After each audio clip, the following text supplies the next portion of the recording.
어서 오세요. 네, 안녕하십니까. 안녕하세요. 네, 안녕하세요. 오늘은 또 조금 파트너가 바뀌어서 두 대표님을 맞이하게 됐는데요. OX 세 가지 경기 민감주가 와 있습니다. 하나씩 짚어보도록 하죠. 첫 번째는 오늘 그렇게 귀에 정말 못이 박히도록 들었던 유가 상승 관련주들, 그중에 삼성 엔지니어링도 꼽히고 있는데 플랜트 수익성 기대되고 있습니다. 두 분이라면 더 들고 가시겠습니까? 매도하시겠습니까? 의견 주시죠. 역시 뭐 지금 구간에서 매도할 이유는 딱히 없죠. 그렇죠. 신고가 패턴을 가려고 하고 있는데 굳이 여기서 매도할 필요 없다 생각 좀 하고 있고요. 네. 뭐 수급적으로 본다고 하더라도 외국인 기관 쌍끌이 매수세가 계속해서 들어오고 있다.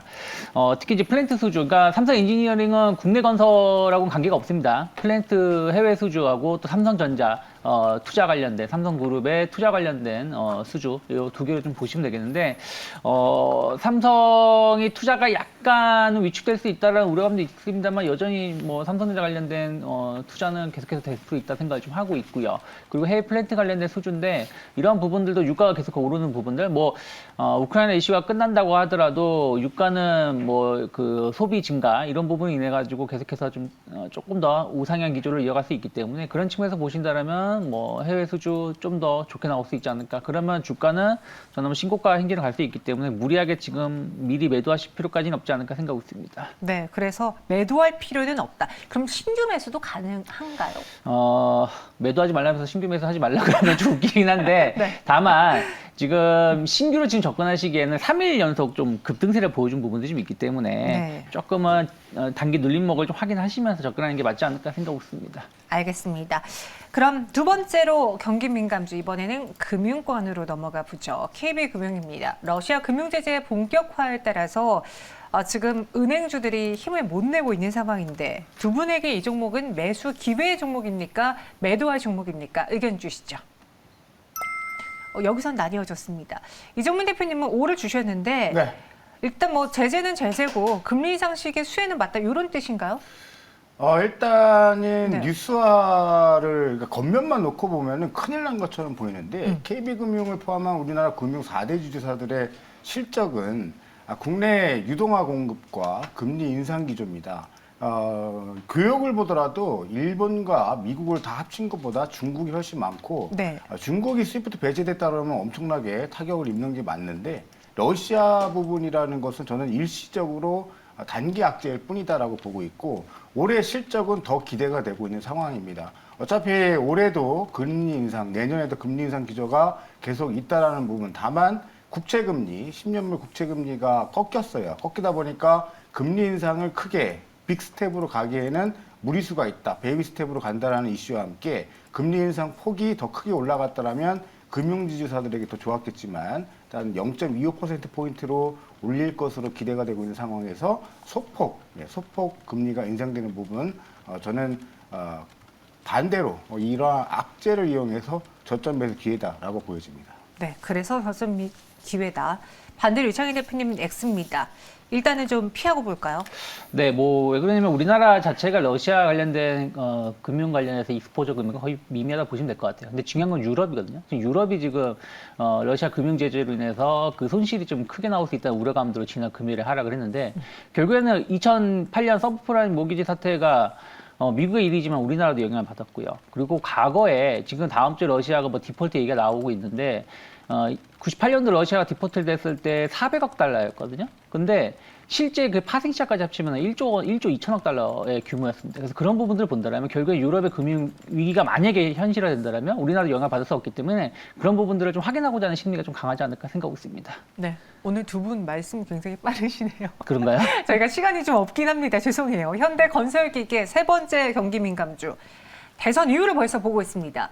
지금 사실 어느 정도 고용을 늘리고 또 그리고 무언가를 만들어내기 위해서는 세계 각국이 인프라 투자해야 되거든요. 생각했던 것보다 지금 시간이 더 점점 늦춰지고 있거든요. 현대건설기계 그 안에서 투자 본격화 수혜 누릴 수 있을까요? 의견 받아 보겠습니다. OX 나뉘어줬습니다. 이정민 대표님은 이번에도 O예요. 현대건설기계 무엇이 좋습니까?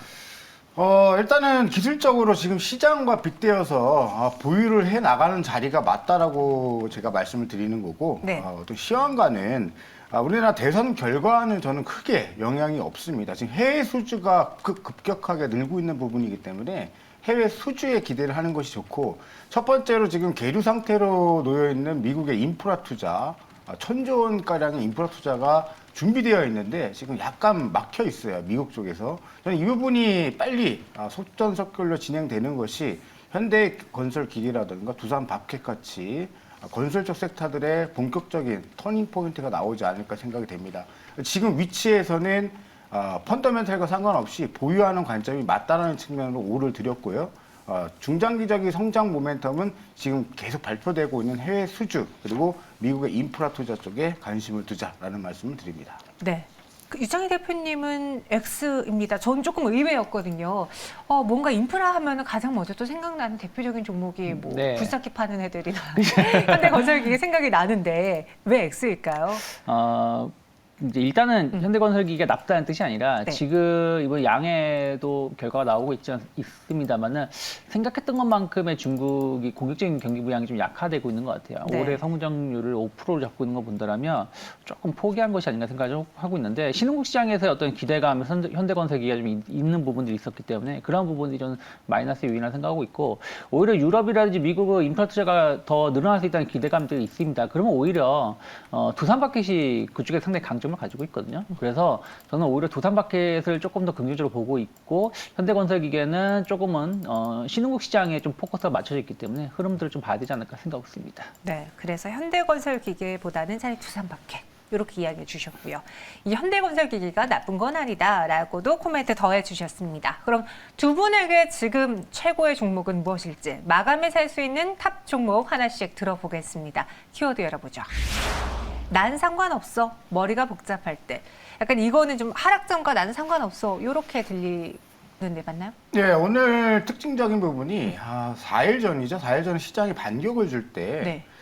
기존 주도주가 반격이 나올 줄 알았는데 바이오가 리드를 했어요. 근데 바이오 리드하면서 시장 꺾일 때는 네. 엔터주가 꺾이지가 않고요. 오늘도 코스닥 시장 보게 되면은 드라마 제작 관련 회사들, 사마 네트워크스라든가 제이 콘텐츠들이 안 빠집니다. 이게 무슨 얘기냐면 원자재 가격과 뭐 인플레이션이 상관없는 쪽에 수급이 붙은 것이다라고 저는 판단을 내렸습니다. 네. 만약에 오늘 뭐 에이벨 바이오 같은 경우에는 5일선까지 밀리는 흐름들이 보이고는 있지만 이틀 전에 너무나 큰 장대 양봉이 터졌기 때문에 눌림목은 합당하다. 그러나 현재 시장에서 바이오가 이렇게 견조하다라는 건 그간 많이 쉬었던 쪽으로 저점 매수 그리고 오히려 원자재 관련 섹터나 인플레이션 관련주로 수급이 물리는 것에 반사적으로 네. 좀 소외됐던 종목이 올라가는 것이 아니냐 생각이 들었습니다. 그래서 약간 바이오 쪽이신 것 같습니다. 네. 저희 종목 바로 열어볼게요. 두 분의 종목은 바이넥스와 CJCGV인데 마침 또 앞에서 나왔잖아요, 바이넥스가. 그래서 지금 네. 조금 기분이 안 좋아요. 네. 죄송해요. 먼저 좀 김이 조금 앞에서, 셌죠? 네, 그렇죠. 앞에서 먼저 소개가 돼서 하지만 좀 뭔가 다른 포인트도 분명히 있을 것 같아서 다른 포인트를 지금 쭉 설명드렸어요. 좀가 그럼 매 쭉 가격 전략 설명드렸고, 들어볼까요? 예, 저는 이제 아까 설명에서 아까 놓쳤던 부분이 디테일하게 이제 바이오 사업부하고 이 바이오 사업부가 진행 중에 있는 송도와 오송 공장 가동률이 작년까지만 그 가동률이 커질 줄 알았는데 올해도 굉장히 큰 기대가 되고 있습니다. 셀트리온도 보시면은 물론 분식회계 이슈가 있어요. 그러나 11일자로 증선위에서 결과가 나오지만 이 분식회계 부분은 3년 전에 이미 이슈가 됐던 부분입니다. 그래서 제가 봤을 때는 크게 별탈 없이 증선위 결과가 나올 것으로 판단되고 있고 셀트리온과 셀트리온 헬스케어가 자리를 잡아간다라면 셀트리온의 어떤 힘입어 바이오 시밀러 쪽 그리고 허브 역할을 하고 있는 바이넥스 반드시 상승 기조를 타지 않을까 생각이 됩니다. 알겠습니다. 가격 전략은요? 예, 오늘 보시면은 바닥권 돌파 이후에 5일선에 이렇게 지지 캔들들이 나오고 있습니다. 저는 일단은 음봉 양봉 신경 쓰지 마시고 원체 크게 많이 밀렸던 대바닥권 자리라는 말씀을 드리고 싶고요. 여기서 터닝 포인트의 어떤 기대감을 가지고 올해는 바이넥스의 반격이 좀 기대가 된다는 말씀. 일단 단기적으로 목표가 18,000원 라인 전고점까지 말씀을 드리고요. 21선 근방에 놓여 있는 13,000원 라인을 손절 라인으로 말씀을 드리겠습니다. 네, 바이넥스 18,000원 목표 주가, 13,000원 손절가. 다음에는 김새지 않게 저희가 노력하겠습니다. 유창희 대표님은 김 안 세신 종목이에요. 네, CJ CGV입니다. 어떤 점이 머리가 복잡할 때 왜 이 종목의 수혜를 볼까요? 요즘 시장 어렵지 않습니까? 네. 이럴 때는 한 발 물러서는 게 좋다 생각하고 있고 뭐 휴식을 취할 때는 영화가 최고 아니겠습니까? 네, 그래서 결국에는 전 그렇게 생각하고 있어요. 뭐 우크라이나 사태가 얼마나 갈지 모르겠습니다만은 그런 것은 또 끝날 것은 당연한 것이고 그럼 다시 시장은 좀 안정세를 보일 가능성이 높다 생각하고 있고 그러면 또 좀 있어 오늘도 날씨가 상당히 좀 포근한 느낌을 좀 받았는데 네. 결국에는 위드 코로나 이런 종목군들이 지금은 시장 대비 눌림목이 나오면 좀 관심 있게 봐야 된다 생각하고 있습니다. 특히 CJ CGV 같은 경우는 이제 그 백신 패스가 좀 종료가 되면서 반사이익을 상당히 기대해 볼 수가 있고요. 그동안 밀렸던 작품들이 이제 조기 개봉한다는 부분들 그런 측면에서 봤을 때 그 코로나 때문에 억눌린 것들이 상당히 많죠. 여행 뭐 이런 것도 있겠습니다만은 문화 소비 생활도 엄청나게 억눌렸습니다.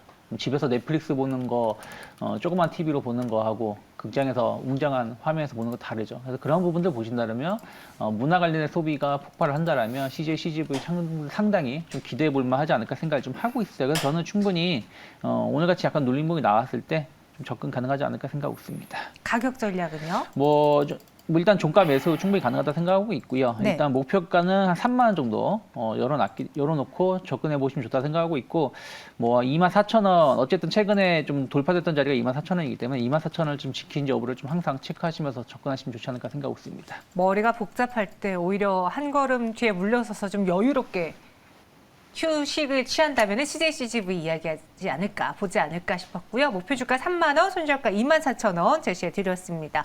바이넥스 CJ CGV 나왔고요. 그럼 마감 동시가 후간 분위기도 체크해 보도록 하죠. 코스피는 2.29%의 급락을 보여주고 있습니다. 사실 지난주 금요일에 유럽 증시가 폭락하는 걸 봤기 때문에 어느 정도 마음의 준비는 하고 있었는데 우리 증시도 더 밀려나면서 전저점이 코스피 기준으로는 또 깨지고 마는 모습입니다. 2651선 지나고 있고요. 코스닥은 2.19% 하락하며 881.24포인트 지나고 있습니다. 유가가 문제였죠. 100달러를 넘어서 110달러 선, 120달러 선, 이제 130달러까지 위협을 받고 있는 상황이다 보니 물가에 따른 걱정, 인플레이션에 대한 걱정이 시장을 끌어내리고 있고 오늘 원달러 환율도 또 올랐습니다. 이로 인해서 외국인 투자자들이 우리 시장에서 발을 빼며 수급적으로 지금 시장을 받쳐주지 못하는 그런 불안한 상황이 벌어지고 있습니다. 마감 동시효과 함께 하셨습니다.